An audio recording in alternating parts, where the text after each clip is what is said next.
Hi, friends. Welcome. Hi, Hi. Anna. Nice to actually Hi. finally meet you in person. Hi, Kit. Hello. Oh, Eugenie. Ah, Hi, Julia. Hi, Anna. Hi, Kit. I'm such a fangirl. I'm like, oh, it's so great to meet you. You too. Just Thank you as so much for inviting me. Oh, thank you so much for being here. You're just as beautiful as I imagined. I know we've kind of gotten to know each other a little bit on Facebook, but it's so good to finally meet you. Yeah, you're Um, not inside your car. Your I'm wife? not. Oh We actually had to evacuate, so I'm in a hotel room. no. Uh, Oh my it has been goodness. a crazy 2021 for me, but we are safe. We are warm, and our puppies are being taken care of by a relative, and Oh. okay. So So all your neighbors, everyone had to evacuate? No, not so it. I'm one of the fortunate few who could probably afford it and could find a hotel room. There are no hotel rooms in the city of Austin available right now, and so we went a Mm. little bit on the outskirts of town, managed to find one that was still accepting people. So we feel really, really fortunate to be here. I mean, it's like lap of luxury. We like walk in, they're like, there's a buffet. We're like, oh my God. So we feel very fortunate to be here. Yeah. Yeah, it's mostly right now is just a matter of power, and so everyone is out of power from what I can understand, and that could be really challenging if the grid. It sounds like maybe the grid is failing, and if the grid fails because Texas is a crazy republic and doesn't participate in energy communities outside of itself, it may be weeks or months before power is restored to the state of Texas, which would be crazy. In the middle So, of winter. Oh well, my usually goodness. it's not so bad, but this is the first winter we've had like this. And there are boil water warnings, and a lot of people don't have water, and a lot of pipes have burst. We just ran into a friend who's staying here at our hotel whose whole house collapsed because of the pipes. So it's just been crazy over here. Oh, So thank you guys yeah. for hanging in there and joining us anyway. I know that I had a lot of back and forth about whether or not this call could happen. So I'm really grateful to be here with it happening. How's Yeah. everything where you are, Eugenie? What's going on in Australia right now? Things are very good. I'm sorry. I'm glad Things to are hear going it. really well. Yeah, I mean, in Sydney, it's nearly everything's going back to normal. Down in Victoria, Melbourne, there are two new cases. So the entire state has just gone lockdown, just over two incidents. So Wow, that's Australians are great. just really like keeping up with the, COVID, and everyone's cooperating and just really nice. And Wonderful. I'm so happy to hear it.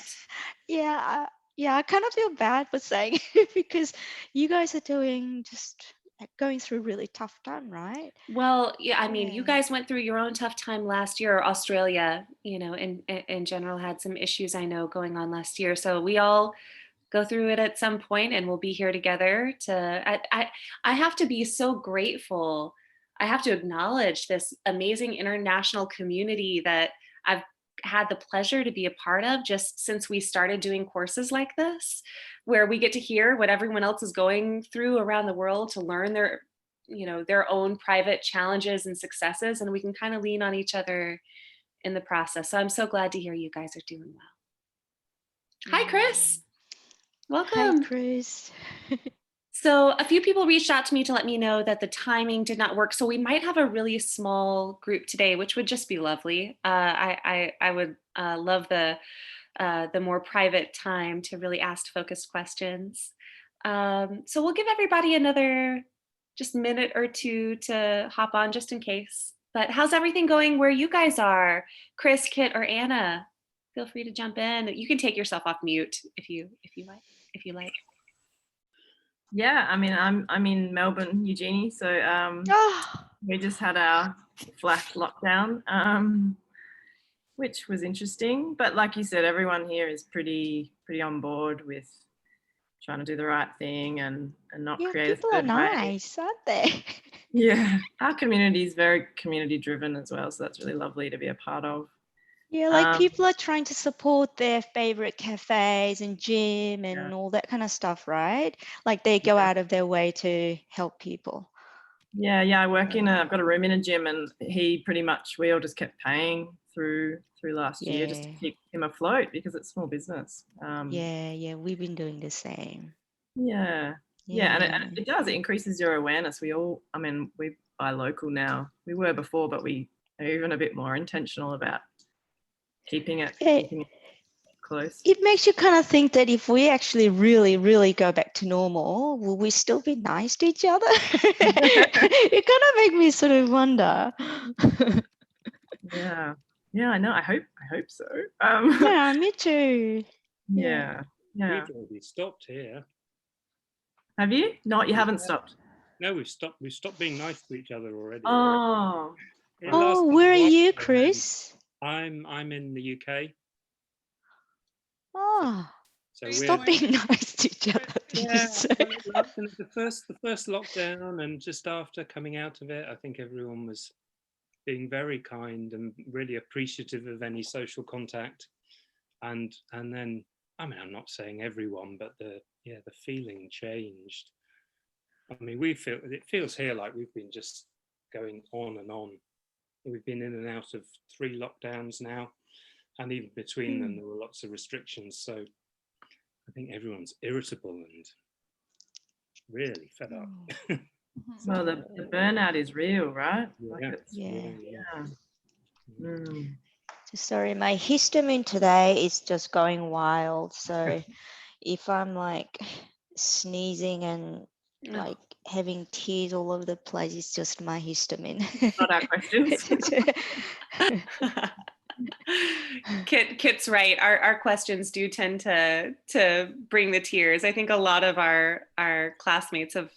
I don't know if you guys have already experienced this, but just reading through the discussion boards, I've had a lot of great little mini meltdowns and tears just reading everybody else's responses. So just to give you a little insight to what this group is, you're probably like, what the heck did I sign up for here, Eugenie? Let me tell you a little bit about what we're up to. And our goal was to give you access to the course so you could kind of see what we're doing, but it didn't work out. It was an experiment that failed to try to give you access to the course, but I can kind of give you an overview. So what we do each week, we take a look at a different artist. Usually that artist is, a writer or a painter or a songwriter or somebody who's redefining art in really cool ways. And we do a close reading of one of their texts or performances. So we really slow down, we sink into it, we start asking really specific questions about what they're doing and how it's impacting our personal and professional lives. And then after a couple days of this collaborative close reading, where we're all kind of moving back and forth between our own interpretations, which inevitably vary, and that's the beauty of it, we move into some creative writing inspired by the artist themselves. So, for example, when we were working with your painting attached to my adhesion, the creative writing prompt that we all wrote to was to imagine a room where to imagine something that's really difficult to describe, something like pain, something like death, something like joy, something ineffable, and try to turn it into a room. What would that room look like? Very similarly to what you did with your own lived experience of pain. And it was a beautiful jumping off place for a lot of us to explore our own inner worlds. So first, thank you so much for inspiring that journey for us.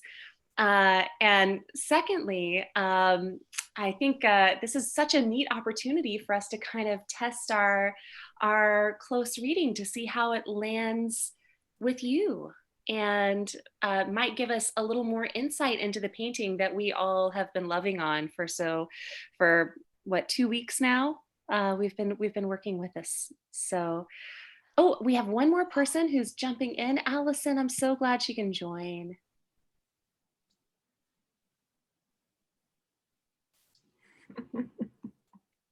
Allison, can you hear us yet? Welcome, Allison. How you doing? Okay, if you can hear us. Oh, hi, honey. Well, I'm Hi, so happy your Alison. timing worked out today. So I was just giving Eugenie a little recap of what this group is and what we do on a weekly basis. But perfect timing, because I was just about to tell Eugenie that this particular week, we were discussing the theme of meaning and where it lives.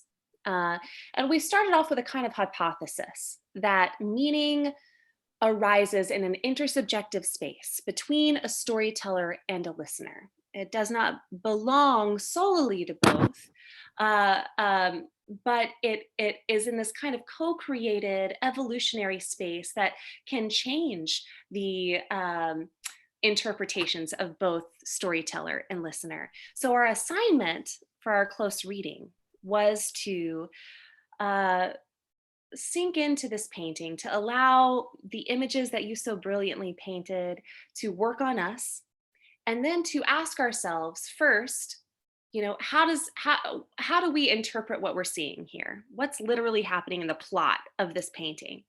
And then second, how do our own lived experiences, just as people, but also as professionals, how does it impact the way that we view this painting?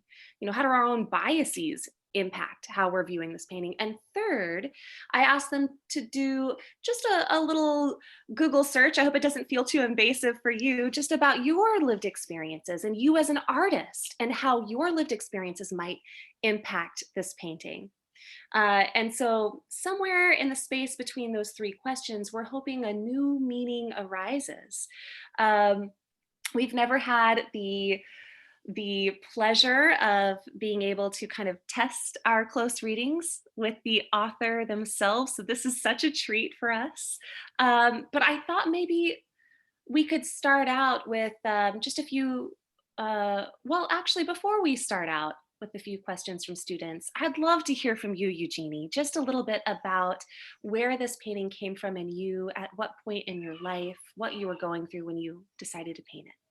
Yeah, so before I answer your question, so I just Sure. want to know, so you guys actually have written your own stories based on as an inspiration to my painting? Mm-hmm. Oh, I would just really love to read your versions, really, because mine is just a sideline. It's just a little trigger. And then the rest is about you. I would love to really read it.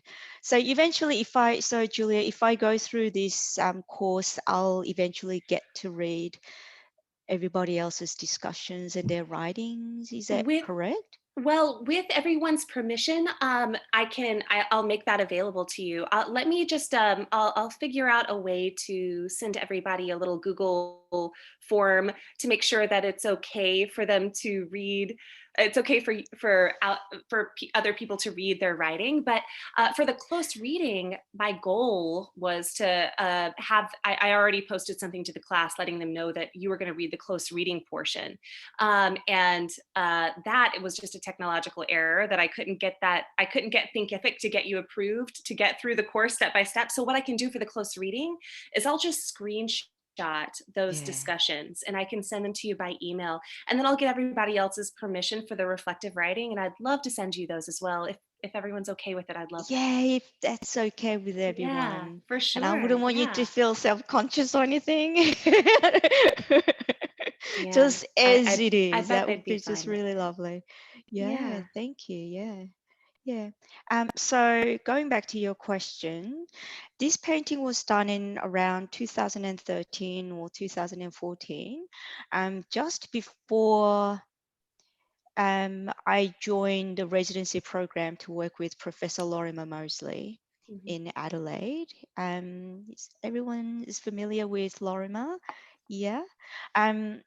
So until then, I was really heavily involved with paintings and sculptures, and this happens to be the second last paintings that I've done um, up till 2015. And I haven't actually painted for a while because I sort of began to focus on some other exploring other materials and different sort of theme, still within the pain concept. But this painting was about, just like a lot of my other paintings, it's my communication with people, um, and also try to make sense of what I was experiencing, because living with pelvic pain, it's just so hard, and I really wanted to find out what is really going on with pelvic pain, and I couldn't really get answers from my clinicians or, naturopath. That you just get so desperate to find some answers, but you weren't getting anything. So it was a form of self-reflection, and through that, I wanted to get some sort of key, some sort of clues that I couldn't really draw out consciously. And at the same time, it was a medium for me to write down my personal diary.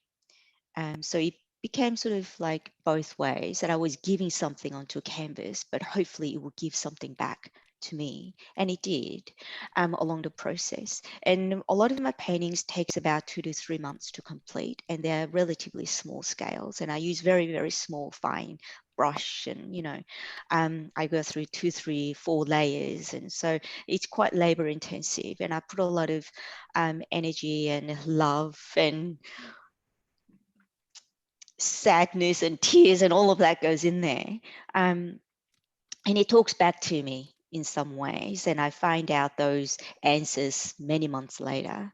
Um, so I'm not sure whether you understand the process, creative process, when you write or draw or something like that, there's something else that comes back for you, and you don't understand until about 6 or even a year later, and you go, ah, yeah. So all my paintings give me that moment. um, so the painting itself, should I actually show you, should I share my screen so you can see the painting? So what I I'm actually talking have about? it pulled up. Oh, I good, can good. I can do that right here. Hang on just one moment. Can I just ask, while you're doing that, Yeah. how big is this? From my memory, I think it was 50 centimeters by 50. Hmm. Yeah. Can you all see it? Yeah. Great. Okay, thank you, Julia. So there's a lot of movement happening, but at the same time, there's stillness. And most of my paintings is about my interiority. So I set up a tiny little miniature diorama first, and I sometimes make the little furniture, or sometimes I come across some of the furnitures and I rearrange them. And I put them all together. Once the compositions and um, when I feel right that this is my room, but my interior, then I begin painting from that little diorama set up right in front of me. Um, I'm wearing a Korean traditional dress, and I'm wearing, it's either a funeral outfit or a petticoat. So the cut and color, they're both very similar. And I like to sort of play around with this interchangeable quality. And I'm not wearing the top bit of it because I wanted to show that incompleteness as a woman, as a mother, as a friend, just being me. I somehow feel just so incomplete because the pain experience has stripped away so much of my identity. And forever trying to find me back. But at the same time, I'm aware that I'll never get that me back. It's just, if I ever get myself back, it's going to be something different. And I'm rather fearful of that, who I'm going to find. And I'm turning my back away from the viewer, so you're only seeing the back of me. So I don't want to show my face, my facial expression, and I'm rather ashamed of what I'm doing with my hands. So basically what I'm doing is my breath is all like this, and shoulders all clenched up, and I have my hands just around my throat like this, and I'm just, it's this certain sense of self-destructiveness to it, I admit it, but at the same time it's almost like crying out for help. I don't know what's going on, and I really need to find some sort of clue, so that I can find my own ground again. And I'm looking at the dragon, and in Korea, the symbol of dragon is almighty power, the strength and integrity. It's just everything good. Um, and I really, really want that quality, and I want to find my strength and the integrity and the honorable self. And I'm just looking at it, I'm looking, constantly looking at it, almost like I'm trying to have a communication with it, but it's not looking at me, it's looking away. And what it is doing is just, it's going wild, it's thriving, and it's sucking up this red inflammation just coming through the window, and it's almost like it's loving this presence. And to me, this red sticky visceral stuff coming through the window is so destructive. But I also identify myself in some way. I want to identify myself with this dragon. There's just a yearning for it, but it's not responding the way that I want it to, this dragon. Um, and I don't want this inflammation coming through, but it is just coming in, and it's relentless, and it's sticking onto everything and anything. It's so arbitrary, almost it's got a life of its own. And this dragon is just loving its presence, and so I'm looking at it, and I'm just so overwhelmed, by not only by this presence of the adhesion and this inflammation, but so surprised, by this dragon's response to it. And this dragon, where I'm desperately hoping that I'm just trying to find my own self in this, reflected in this dragon, but it's doing something else, and I just don't know how to communicate and how to talk, and how to reach out to this dragon. And there's this tree. So a lot of my paintings, I somehow put a lot of trees, and I'm not much of a tree person, but just tree keeps popping up. And over the years, I've realized the symbolic meaning of a tree in a room. Um, I'm not much of a gardening person either, so I don't know why a tree keeps coming. But the tree symbolizes this pure core center of me, that it holds me honest, and it doesn't sway, it doesn't get influenced by anything. It's just Eugenie. It's solid, and it it just, it can't be damaged. Yet in this painting, finally something has got to this tree. So the devastation and and this primal fear that a real core of me is touched by something that I don't want. And I have no idea what's going to happen to this tree. And this tree is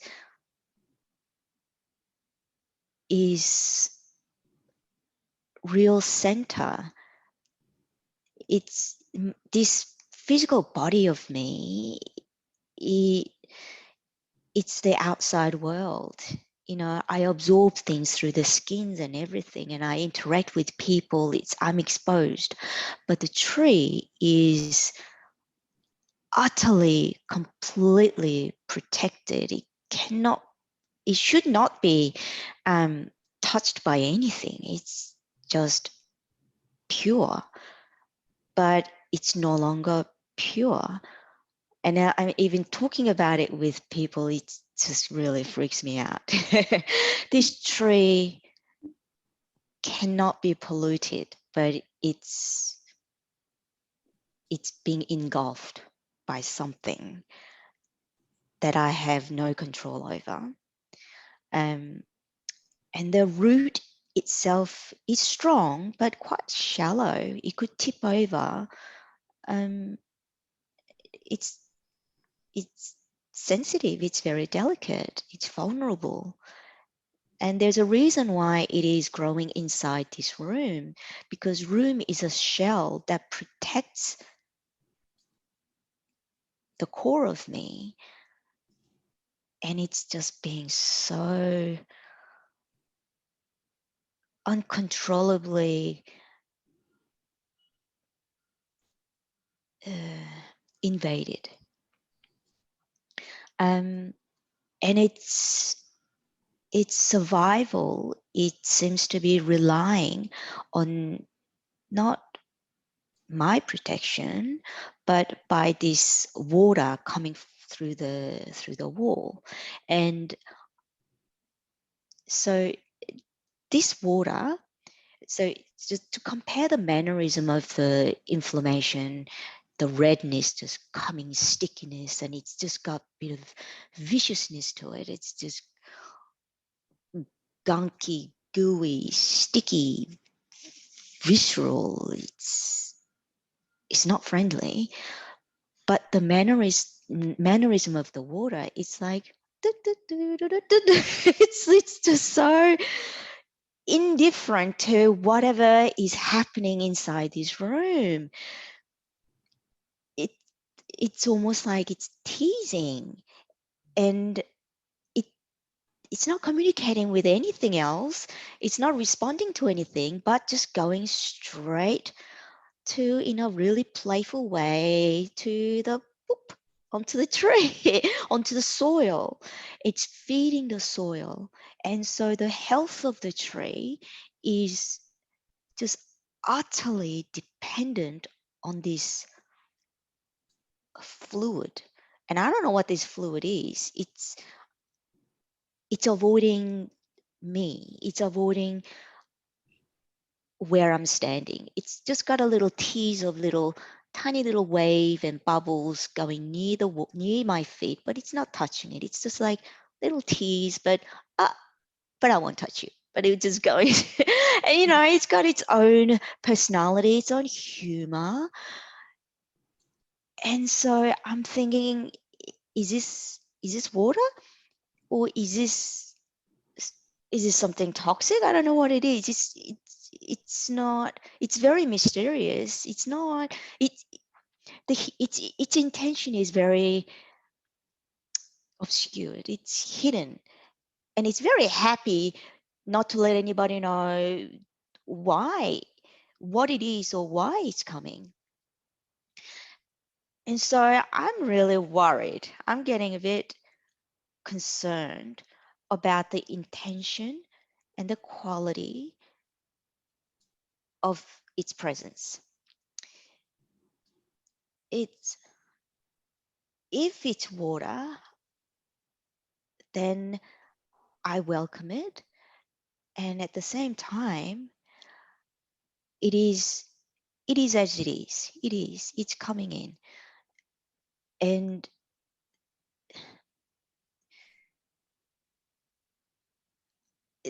the wealth and health of the tree, the well-being of the tree is no longer up to me to protect.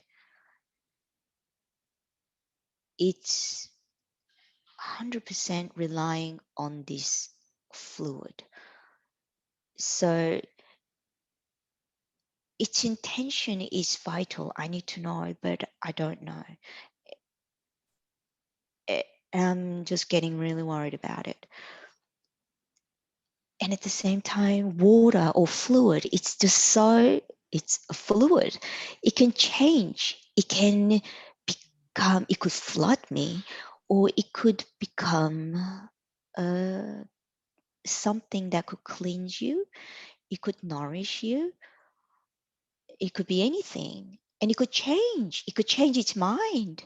So it kind of represents that it could be the treatment, medication, or social interaction that I have with outside my world. And it is fluid. It changes constantly, and the way it interacts with me, it affects me directly. It affects my core of me. And the attitude of this fluid, it's just so indifferent to how I am inside this room. It looks like as if it just doesn't even care what's going on in the rest of the room. It's just doing what it feels like doing, basically.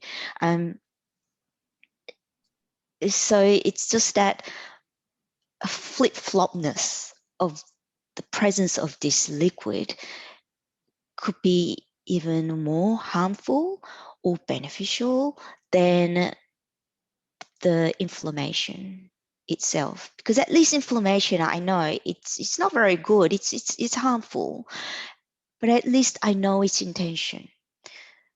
But the presence of this fluid liquid is, it's not known to me. It, and it could change any minute. It's reaching directly towards my core, as if the purpose of this liquid coming in is to affect my core, nothing else, but just straight to the point.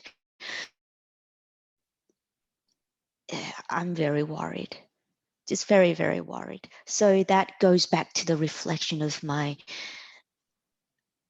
this, this, this position of my whole body.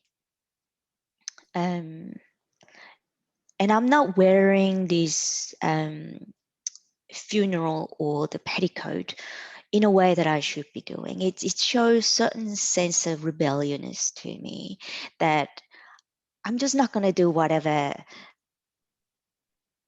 the society expects me to do. I'm not going to sit there passively and be docile and just accept whatever. I am just going to wear however I want it,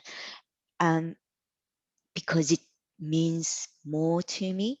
And I can move my legs better and I can do things better. But it's only so much I can do. It's just such a small little space that I can be rebellious. Just in a center, just tiny little thing that wraps around me. That's all I can do. And the presence of the bed, it's so clean. It's just so well made. So in a sense, it represents my dignity, that I want to keep things as modest and tidy as possible, because that's something I can control, but hasn't been slept on, hasn't been used for a very long time. And I can't really reach the bed because I'm blocked by this inflammation. So it is within my room, but yet it is so far for me to get some sort of comfort. I can see it, but I just can't reach. and the presence of the chair is not there for me to sit and rest. It is positioned right on the under the window so that just in case, if I have to abandon this room and just, it's, if I have to abandon everything, then there is a way. So it's in a sense, it's just leaving a way for me to escape from the experience that I'm just completely engulfed in. It's a sense of maybe a suicidal thought, but I'm not taking it. But it is there if I must. And I remember when I read the close reading on the Facebook, a few people questioned about that little square on the left-hand side corner with a shadow. So that's a shadow from the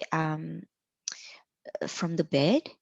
So bed has a few little square blocks towards the feet, and you can't really see it because it's hidden behind the tree, but it's important to leave that shadow there as a reflection to the right hand side of the window. So there's a certain sort of balance.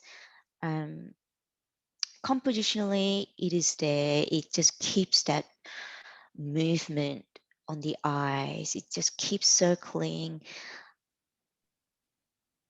And it's also there to block from the viewer to leave out of the canvas, so to speak. It's sort of like a foil, and you're staying in here, going round and round and round and round and round. It's almost like a sense of containment. Or you could also interpret it as a trap in a little cage. Just a little hint of it. Yeah. So does that explain some of the things that you were maybe thinking of?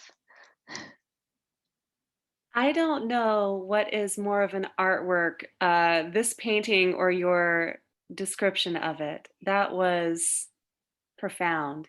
And I love that no matter how detailed we thought we were getting, we weren't scratching the surface. That there's always a deeper place to go. Thank you so much for sharing that. That was I have my own, I mean, especially for where I am at this point in my life. You were speaking, it felt directly to me in so many ways, but I'll leave my own lived experiences at the door for now. And I'd love to open that door for other people in this class to ask their questions about how that landed with you and your close readings.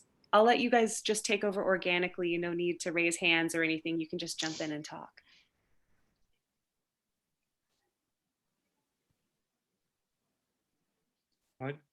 I found that really fascinating and interesting as well. It answered several or most of the questions that I sort of come here with that I felt were left a bit hanging with our thoughts about it as a group. So that was fantastic. Great. I'm also, like Julia said, you've kind of gone into all sorts of detail that we weren't necessarily aware of or didn't latch onto, but it's also fascinating how much we did. I think so. There's a lot that you've conveyed effectively in a painting, which people who know nothing of you could see with a bit of work, which is the work we're learning. So yeah, brilliant. Chris, can you talk a little bit more about what you did see that was verified here in Eugenie's retelling? Well, not necessarily just me, but I think as a group and between us, I think there were some questions. There were questions about the water. So I think I recall a lot of lack of sureness about what the water was about, which you actually also expressed yourself, which was interesting. But some of the proposals or ideas also were similar to your thoughts about it. I was interested because I don't think we went into huge depth about the bed, but I know again people raise questions about, you know, what might this mean, and fascinating. I mean, I know that some people said, you know, what you've said here, you're blocked from it. It's a space that maybe you'd want to be in, but you couldn't get to. So no, it was really interesting to hear that sort of confirmed, but expanded upon. The chair as well. You know, people talked about the chair, where it was placed. It looked like it was for an escape. Yeah. What I wanted to ask about the chair and was fascinated by was when you were talking about the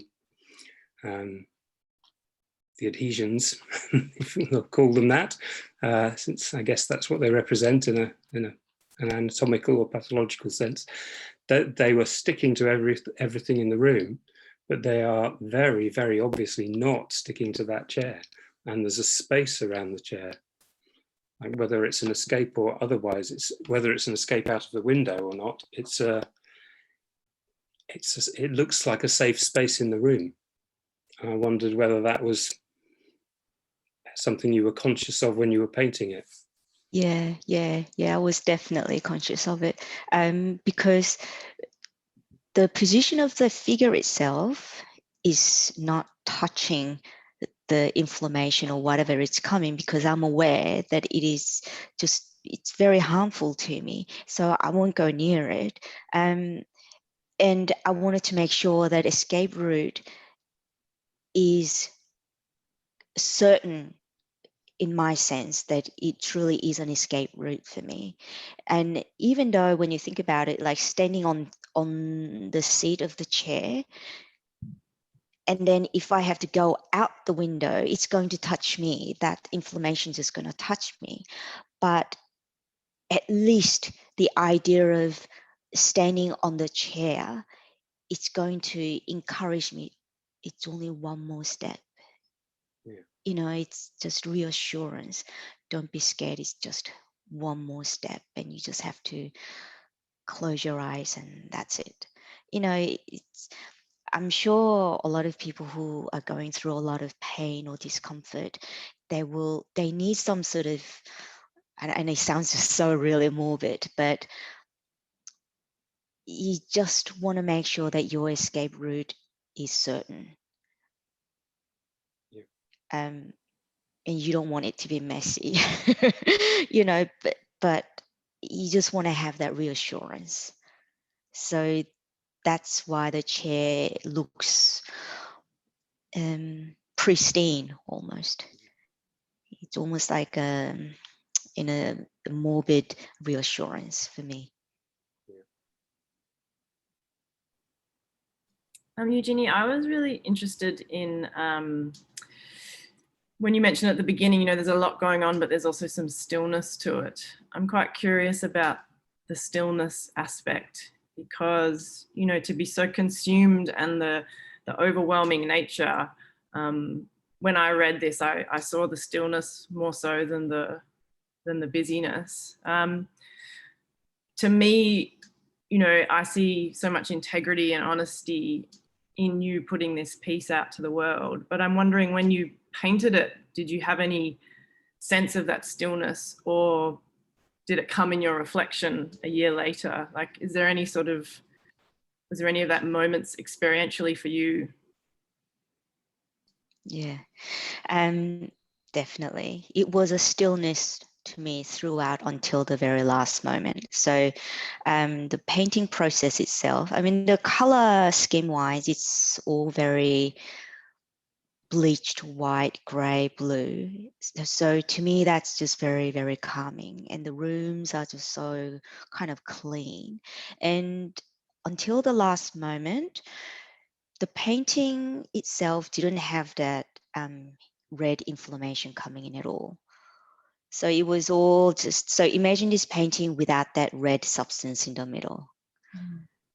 Without it, it's just a stillness. And even the presence of that liquid flowing gently, that's still very calming.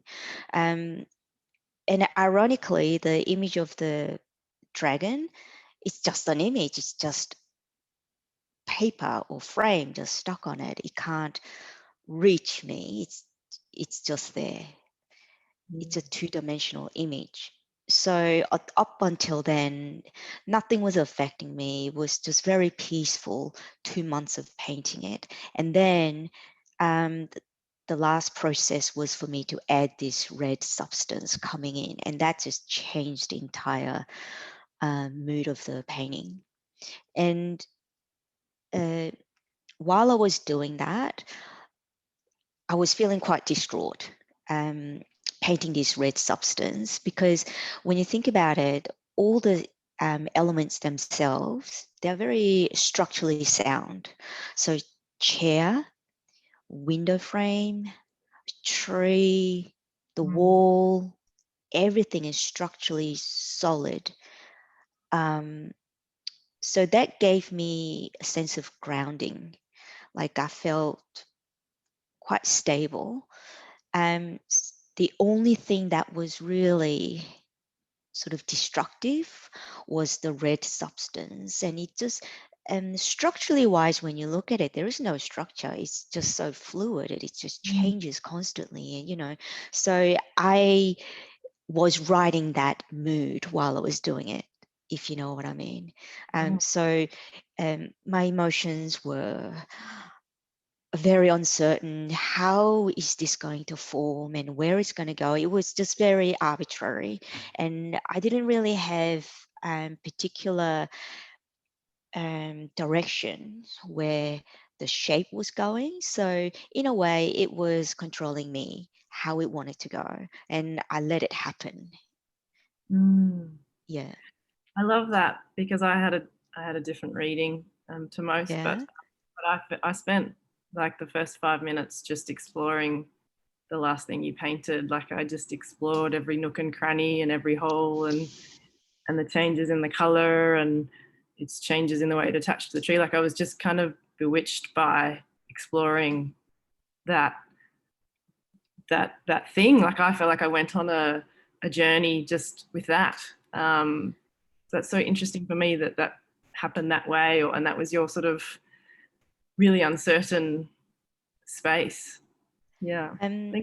There is certain truth in what you're saying as well, because I myself was very fascinated by this visceral shape of it, and the title is attached to my adhesion. I'm not only saying physical sense being attached. I'm emotionally, psychologically, I'm somewhat attached to this, and it sort of gives a sense that I voluntarily am not letting it go of this inflammation or adhesion, whatever it is. Somehow I am letting this presence be in the room. I'm not sure why or how, but I know there is certain willingness to let it stay. And I think that's so interesting from a perspective of working with people in pain who, we're fixers in the old way of thinking about it, but yet this really, really complex relationship between pain and the person and their experience and how it's represented. Like we just can't see it in black and white. Like it just, even that you said, I'm not sure why I was holding on to it or willing to be with it, or you know what I mean? That's just shows the complexity of our relationship with the people that we work with. Yeah, absolutely. Yeah, and I acknowledge that certain thought patterns and behavioral patterns, all of that were feeding onto, just like this dragon. Some of what I'm doing or whatever is feeding onto the existence of the experience. So just like I wanted to identify myself to this dragon, and this dragon is feeding onto the presence of this harmful behavior or whatever, I am that too. Yeah. And so in a way, I think like I was actually thinking that I think we all carry our own pattern, ritual in a sense. So the painting itself is quite ritualistic, like I'm just looking at something, almost like revering something. And, in a sense, I'm dedicating something to it, And I was actually thinking at that time, up till 2013, 2014, I didn't really have understanding of psychosocial components of pain experience. Just like many people, it was all biological, and so it had to be fixed through biological, physiological sense. And I didn't realize that I was also feeding onto the social through me and through my own social interaction. When I look back on it, I understand it because I have understanding of pain science and all of that. But before then, nobody told me anything about biopsychosocial, except through my own research and stuff. And so I identify at least that ritual that I was going through around back then was that medication. It was almost like ritualistic. It's that presence of this fluid water coming in. That's my medicine. That's like my interaction with some people who are not really helping me to get better. That's my ritual, everyday pattern, So whenever I feel extreme pain, first thing I do is, go and take my medicine.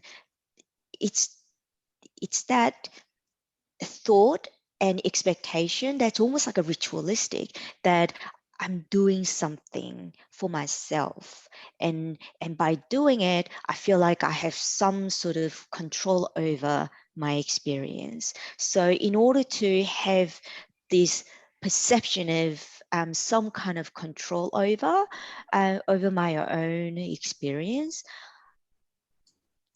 I needed that ritual. And only thing that I knew was taking medication. So in a way that like now I have different ritual, different patterns. So whenever I feel different, like quite a lot of discomfort or anything like that, then I have a lot of options for my rituals to take that sense of control over my experience. And I know medication is not the way to go.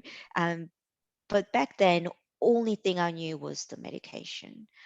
Um, and I couldn't do it on my own. I just needed somebody to sort of assist me.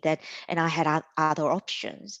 But if you don't know these options, you just stick to only things that you know, right? So I was only going back to my pattern: medication, medication, medication, medication. It's just an automatic little pattern going round and round and round in circles.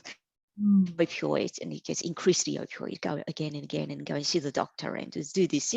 It's just a snowballing effect of more harmful stuff basically, without helping myself. But at the same time, I thought that was helping me. Yeah. So in a sense that having that escape route, it's not only about the idea of suicide thought. It's just also open to other ideas, options. That escape means opening up myself to other possibilities that outside of this little room can provide. I'm wide open. So the presence of that fluid water could be something really beneficial. And when you look at the window, it's not really completely covered with the adhesions or inflammation. There are a lot of just wide gaps. That's possibilities, positive possibilities. It's a hopefulness. Yeah. Thank you.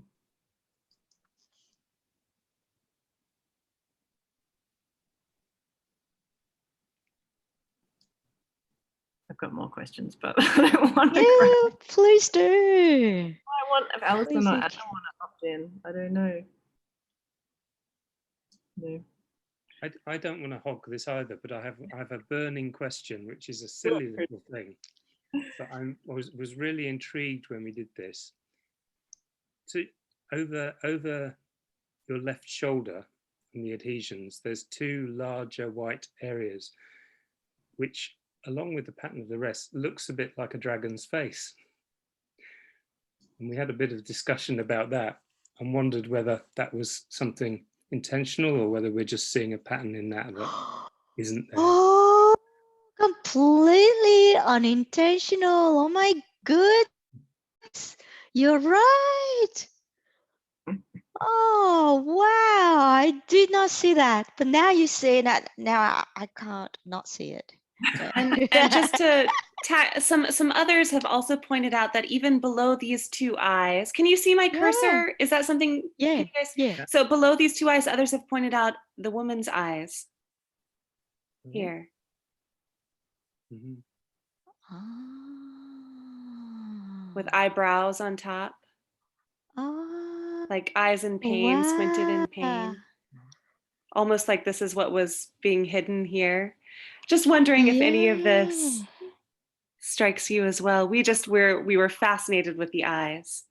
Wow, I did not see it. Like just like I mentioned to Kit before, you know, like everything about this red substance was just, I completely let myself go. However it wanted to go, it went, you know.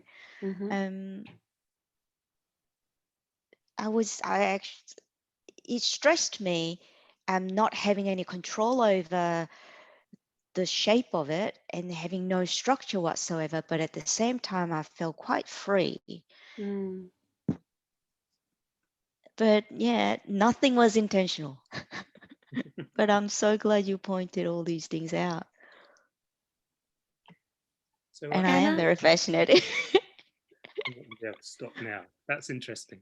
So is one of the other things that I know I and some other people noticed or thought was that your tree looks very much like an umbilical cord. And I also personally saw something very womb-like about the dragon, the body of the dragon. Oh, the bulk round shape of it, like yeah. No, none of those were intentional, but I needed to make sure that bonsai tree itself was twisted. And it just had to have a lot of movement, that it had its own thoughts, almost like it's suggesting inner turmoil.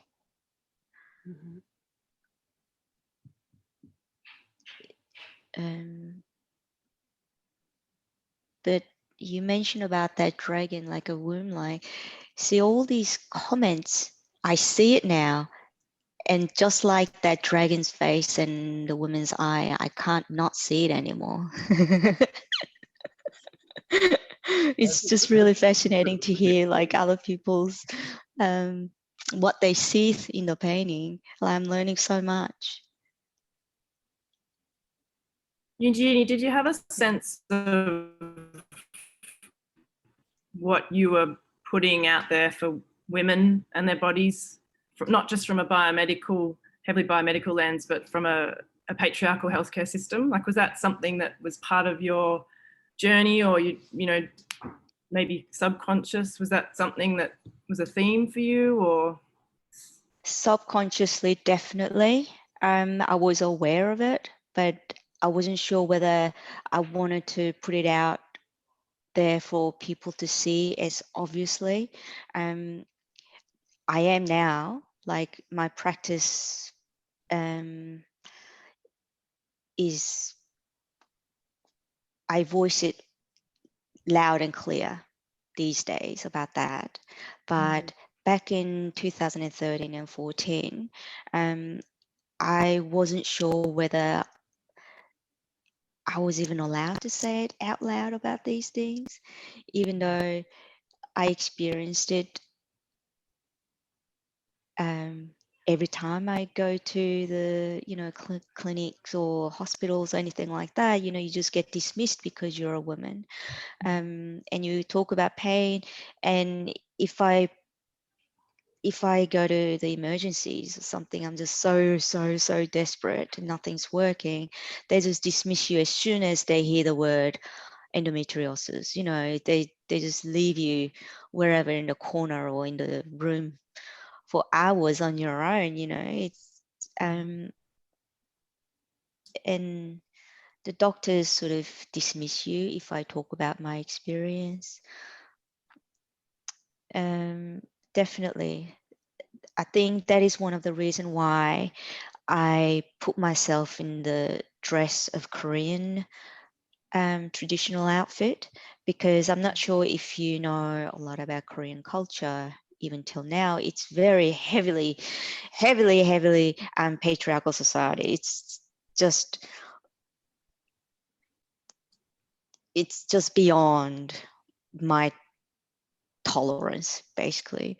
Um, Being a woman, there is just such a heavy burden, and at the same time, not taking you seriously because you're a woman.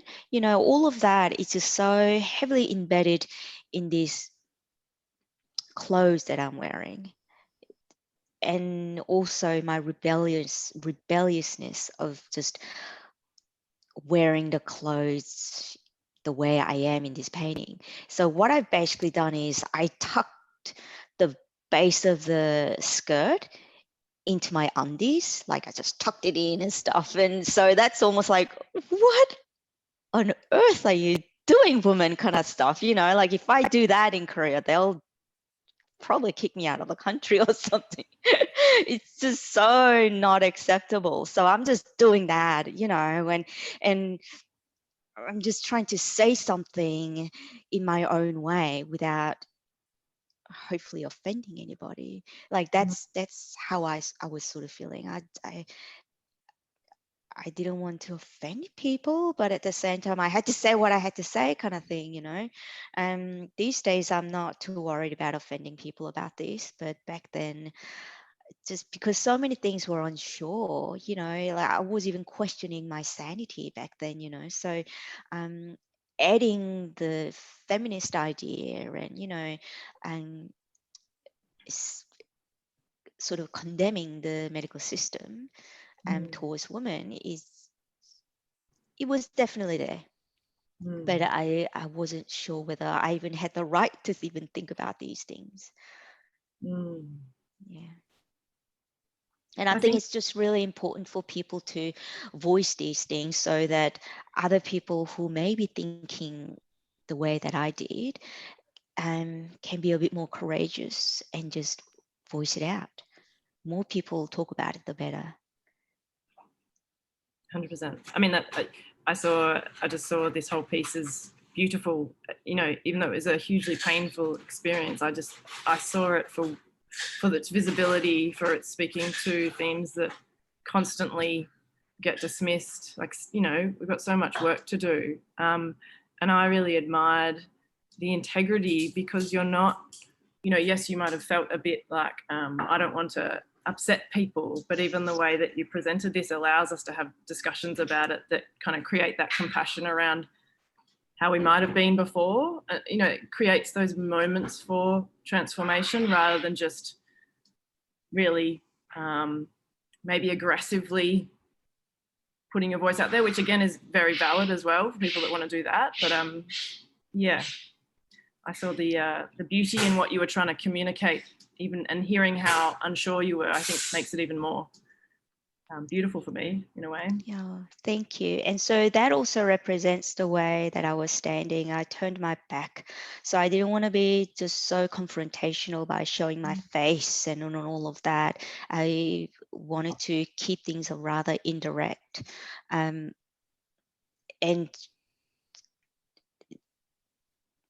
it's not only there's a certain shame for feeling the way I did, but certain uncertainties to the way things were.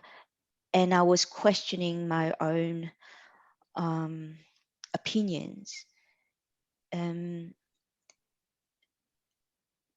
But at the same time, I really wanted to say what I wanted to say. So there's a lot of conflict going on in these paintings, that I am noticing these things. Am I the only person who's noticing it? But I'm definitely noticing it. And I've been noticing this sort of thing constantly for the last few years. So I could not say it. But I was at the same time a little bit scared to be so direct about it in case I get dismissed yet again, and rather embarrassed if I get dismissed again.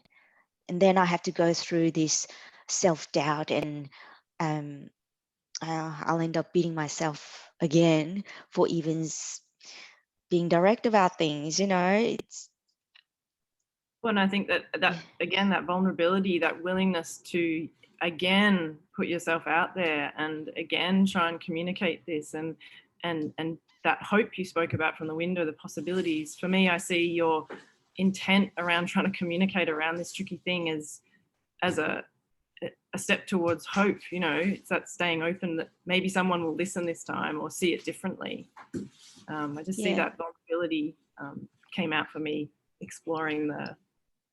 Yeah, it's paintings are generally my way of communicating people who may be willing to visually listen, and because I don't want to say just so directly, because this is shrouded in self-doubts and shame and all of that, especially, living with a pelvic pain. You can't escape sense of shame for some reason. And also being a woman, I don't know if you know what I'm talking about, but I was also quite desperate to reach out to people in a best way that I know how, because I knew words are not gonna really get there. I've tried, but it wasn't reaching people. I mean, talking about to express words through direct manner of words, it's almost impossible. So you need to use some sort of similes and metaphors. And even then, it falls short, and patients try that constantly with their clinicians. But most of the times, we're not heard the way that we want things to. Yeah. And I had a lot to say. So one painting, just one little object, could contain hours of my opinions and talk and monologue and all of that. It's just all there. Yeah. Eugenie, all of this is so beautiful. I'm just honored to be able to witness this exchange happening between you and Kit and Chris. I wonder, because I know I promised you only an hour of your time, and I want to be very, I want to make sure your time is sacred to us as well. So are there any other questions from Allison or Anna that are burning before we wrap up? I just want to quickly say that last week I was working with a patient who experiences invisible pain. It's not pelvic pain, but it is, well, I guess it's low back, but it's due to 2 cesarean sections that she had. And her experience with her clinicians, her doctors, is that she talks and talks and talks and talks. And the more she talks to try to find words for her pain, the more she's dismissed.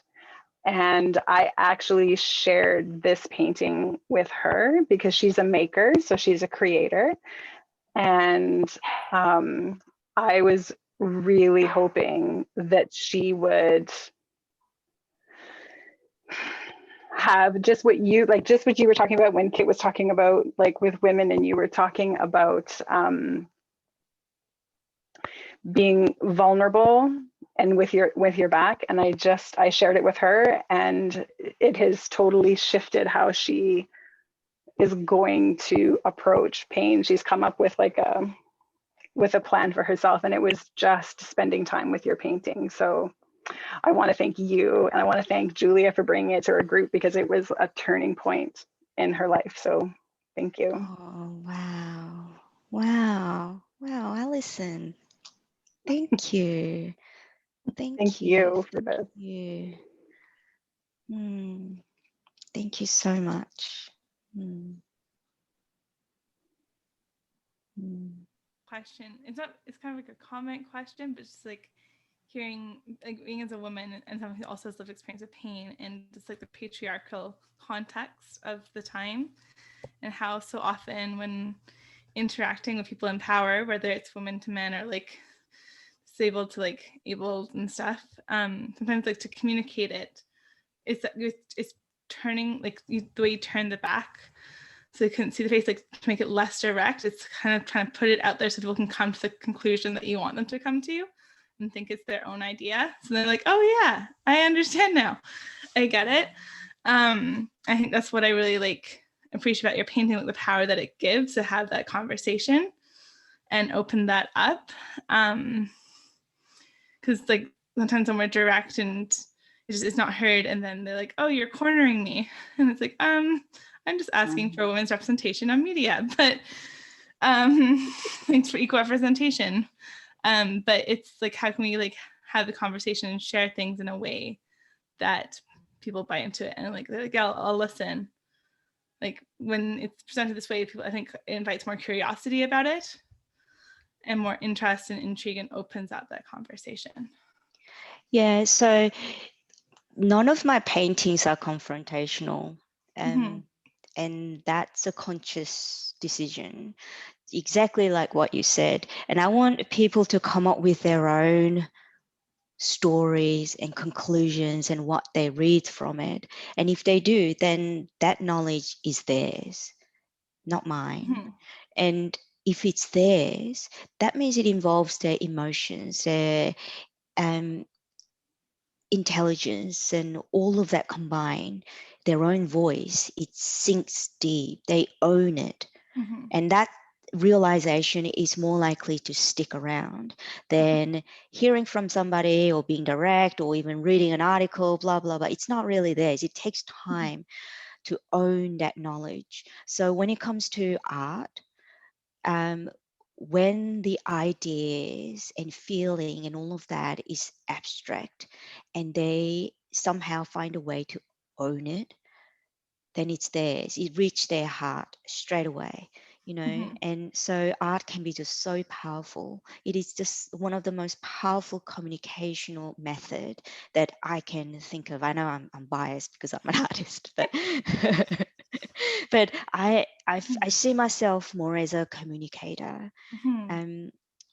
And words are not my medium, but through different modes of creativity, it opens up better options for me to communicate with other people. And a lot of the times, paintings are my opinions that I want to share with in my life. But one of the reasons that I sort of haven't done a lot of paintings in the last few years, because I didn't want to communicate about only my feelings and my ideas and my life. And I haven't really found a way to break away from my-ness, you know. And I actually found using, you know, like performance and installations and interactive virtual reality mediums. That way, I find that it's a lot easier for me to collaborate with other people's opinions and knowledge together and communicate that with people. Just so powerful. I mean, it's a different way. is powerful in its own right, and paintings and sculptures, it's got its own thing. But lately I've been concentrating a little bit more on other people's stories as well as mine, and it's almost like my own stories, it's sidelines, and I put more value in other people's story other than mine, because people want to be heard, and their voices are so important, and they are different to mine, and I wanted to provide the opportunity for them to feel they are heard and they are transformed into, it's got a different life form now through my artwork. So it's my way of giving to those people. Um, um, but I didn't want to focus only on the subjectivity. It's not only about subjective lived experience. To make it even more potent and more powerful is it's got its own facts or objective narrative to it. So I combine it with other scientists and other pain researchers that I collaborate with, and then collective stories of other people's narratives, and then turn it into something, a creative, communicative little thing, and then present it to other people. And that way they get the both side of good things, lived experience of other people and the latest knowledge of pain science together. Yeah. And the way that I present it, it involves each participant's emotions too. So it becomes their knowledge. And when that happens, something magical happens. It becomes theirs. They nearly own other people's story as their own. And they also own the latest scientific knowledge of pain. And that way, I think I'm contributing towards changing the culture of pain, one person at a time, because I'm interacting with one participant per performance. Yeah. Eugenie, you have left us with the perfect image to land this talk, which is this image of multivocality, of shared storytelling, of shared growth through stories, and ultimately of shared meaning making.